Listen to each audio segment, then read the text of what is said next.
What's going on? It's Rico, and this is a top 100 production tip.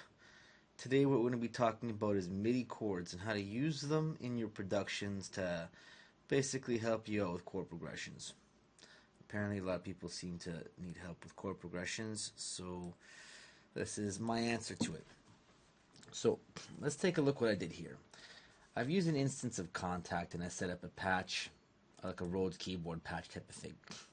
And what I've done is I've set up triad chords, a C chord, a D minor chord, E minor, F minor, G, A minor, B diminished, and then repeat it up again an octave. So I have basically a 2-octave chord scale.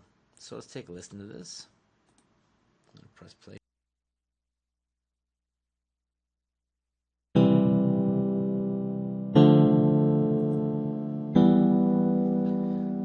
So you see here it's basically a full bar for each chord.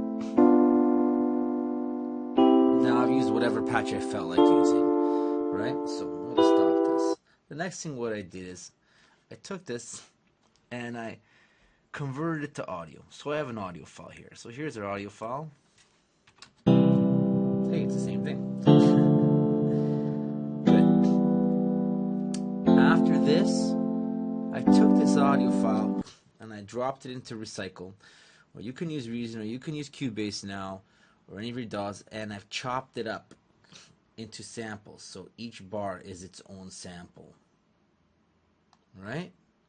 And then what I did with these samples is I loaded up Reason,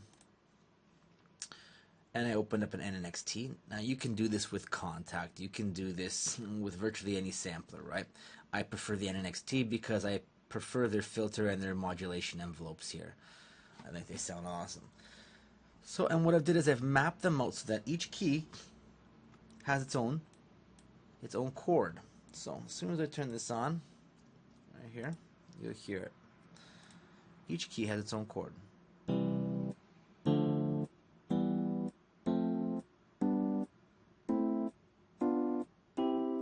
And notice I've only used the white keys, right? C.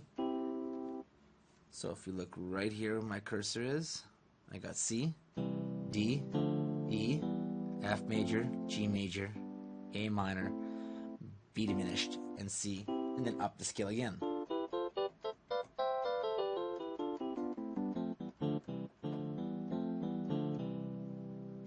Awesome. So now, if let's say I have an a cappella track playing, and I can find out what key it is, create a chord scale for it, whatever key that it may be in, and then basically mess around with the chords.